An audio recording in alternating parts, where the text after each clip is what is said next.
but I sure as hell helped settle the problem between Pakistan and India last week, which was getting more and more hostile.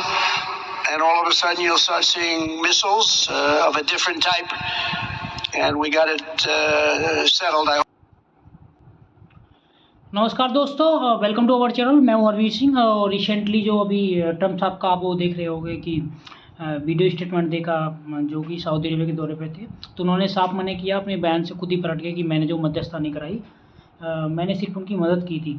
यही बात भारत भी बोल रहा था कि भारत ने जो पाकिस्तान के डीजीएमओ ने, डायरेक्टर जनरल मिलिट्री ऑपरेशन ने भारत के डीजीएमओ को फ़ोन किया, उसके बाद में हमें सीज फायर की बात हुई।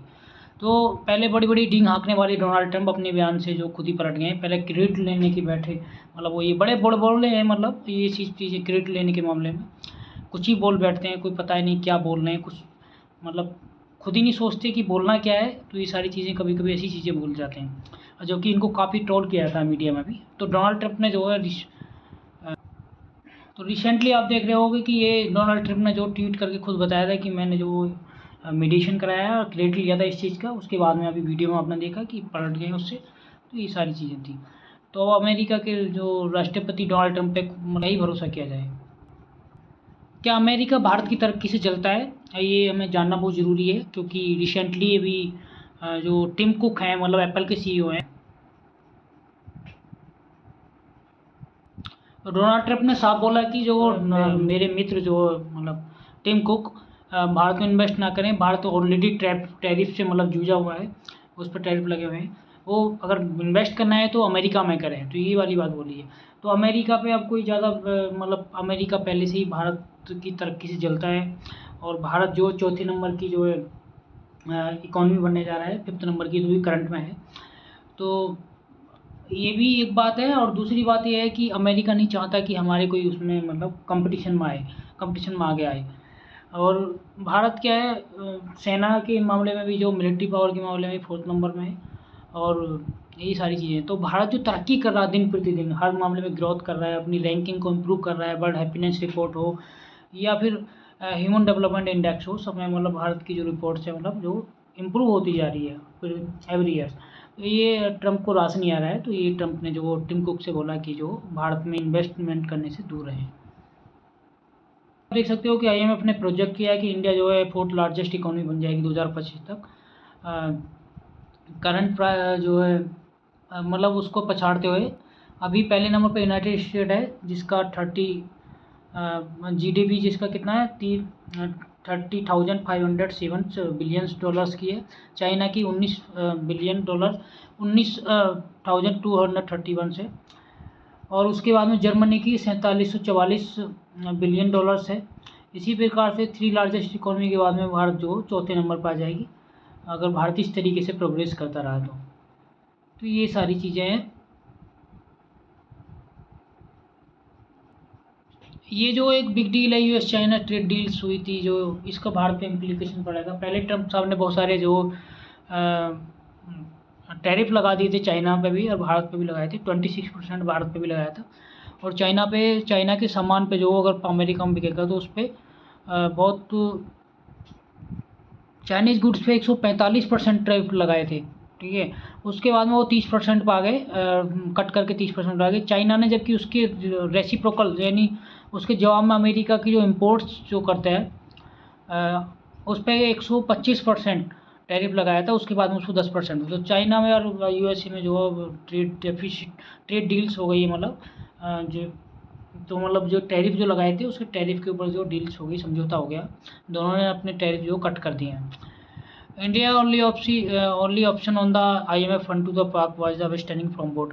तो इंडिया के पास में और कोई ऑप्शन नहीं था। अभी 1 बिलियन डॉलर्स की जो IMF ने जो मदद देने की बात करी है पाकिस्तान को।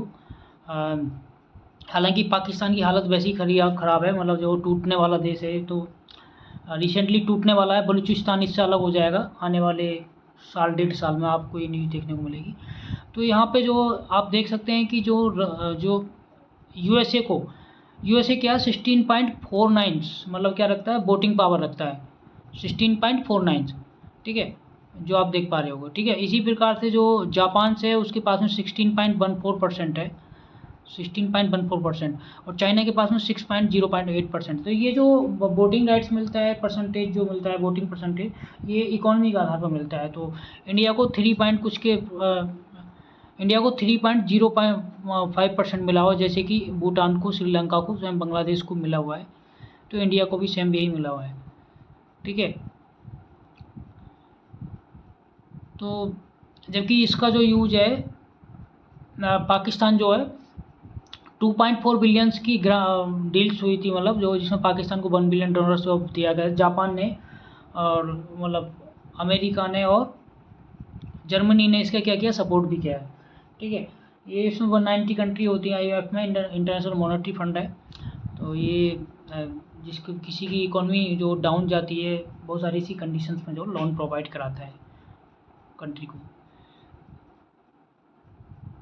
और अमेरिका ने खासतौर $1 बिलियन का IMF से लोन मिला पाकिस्तान को। इसको हथियार खरीदने में जो अमेरिका से हथियार खरीद सकेगा जो पाकिस्तान, इसीलिए जो अमेरिका ने भी इसका सपोर्ट किया है। और यही करता है अमेरिका हमेशा से भारत के साथ में। तो अमेरिका पे कभी कोई विश्वास नहीं किया जा सकता, या कि रसिया जो हमारा जो बहुत अच्छा मित्र है, रसिया पे आप एक बार को विश्वास कर सकते हैं। हमेशा से भारत के रसिया के बहुत अच्छे रिलेशन रहे, कभी भी वो चीट नहीं किया भारत को रसिया, जबकि अमेरिका ने बहुत बार चीट किया है। और अभी भी आप देख रहे हैं ऑपरेशन सिंदूर में ऐसी चीज़ें देखने को मिली।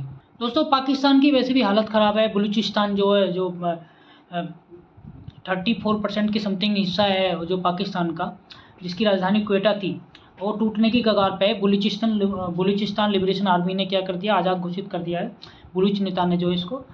तो यहाँ पे बहुत बड़ा क्लासेस चल रहे हैं। सिंध जो है इसका, तो बलूचिस्तान क्या है, यहाँ अरबियन सी से टच होता है। सिंध जो भारत की सीमा से टच होता है। पंजाब भी इसी प्रकार से, JNK जो पाक ने ऑक्युपाई कर रखा है, जिसकी कैपिटल उन्होंने मुजफ्फराबाद बना रखी है। गिलगित बाल्टिस्तान है इधर, ये चाइना से टच होता है। ये खैबर पख्तूनख्वा जिसकी कैपिटल पेशावर है।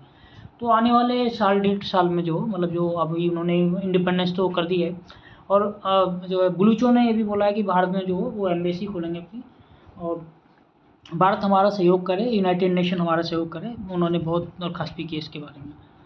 चलिए आगे चलते हैं ज़रा। अमेरिका को एक बात और ये भी पसंद नहीं आ रही कि F-16 विमान की जगह भारत ने जो राफेल विमान जो लिए हैं फ्रांस से परचेज किए थे, जो मतलब जो है 4.5 जनरेशन के वो थे, जो विमान थे। तो इसका जो ये 5.30 मीटर्स हाइट से मतलब क्या कर सकता है, वो कर सकता है। तो ये 9.5 टन्स का क्या लोड ले जा सकता है, ये इसकी खासियत है जो राफेल्स विमान की, जो पाकिस्तान के F-16 विमान भी जो इसने मार गिराए थे। तो ये अमेरिका को रास नहीं आ रहा है, क्योंकि F-16 विमान किसका है, USA का है, और ये किसका है, फ्रांस का है। तो ये बहुत अच्छी बात है कि भारत ने जो मतलब फ्रांस से विमान लेना ज़्यादा अच्छा समझा। 26 राफेल विमान का भारत ने जो सौदा किया था, फ्रांस से डील हुई थी। ये 50,000 फीट तक जो सर्विस सीलिंग कर सकता है और इसकी जो लेंथ है 15.30 मीटर्स है, और 1.8 हाई एल्टीट्यूड पे क्या है इसकी मैक एट हाई एल्टीट्यूड पे, मतलब जो इसकी टॉप स्पीड है। ये सारी चीज़ें हैं। तो इसकी कुछ खासियत ये थी। अमेरिका को बहुत बड़ा झटका है कि जो भारत ने ब्रह्मोस मिसाइल जो है रूस के साथ में मिलकर बनाई है, और भारत और रूस का ये क्या है मतलब जॉइंट प्रोडक्शन हुआ था ब्रह्मोस मिसाइल का।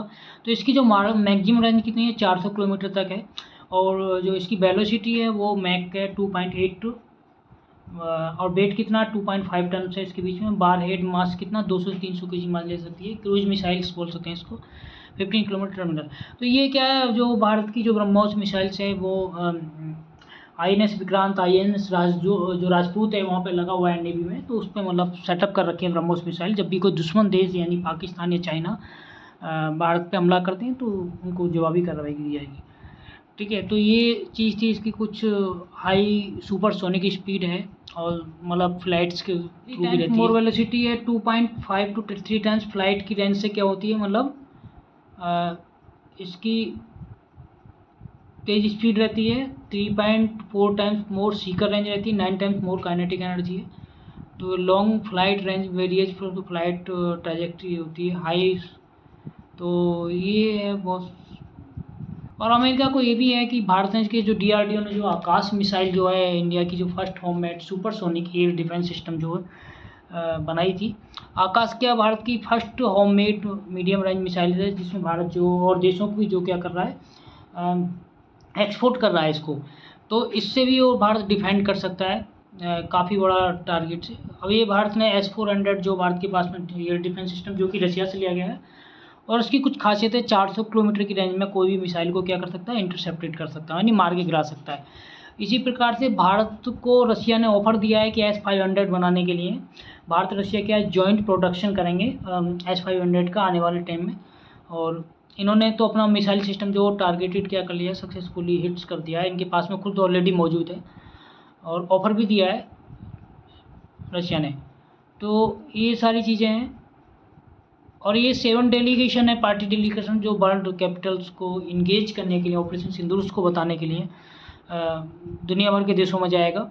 जहाँ पे लिस्ट देख सकते हो, kingdom of Saudi Arabia, Kuwait, Bahrain, Algeria वगैरह में जो लोग जाएंगे उनके नाम यहाँ पे मेंशन्स हैं। इसी प्रकार से ग्रुप 2 में UK, फ्रांस, जर्मनी, EU जाएंगे। Indonesia, Malaysia, Republic of Korea, Japan, Singapore जो जाएंगे। UAE, Libya, democratic Republic Congo और सीरिया लियोन जाएंगे। जो USA, पनामा जाएंगे। USA शशि थरूर जी जाएंगे, जबकि असदुद्दीन ओवैसी को किंगडम ऑफ सऊदी अरेबिया भेजा जा रहा है। उनको कहाँ भेजा जा रहा है? Kingdom of Saudi Arabia. और कुवैत और बहरीन और अल्जीरिया यानी इस्लामिक कंट्री में। आई होप आपको ये सारी चीज़ें ठीक से समझ आई होंगी। Thanks a lot to watch our video. Kind like, share and subscribe our channel.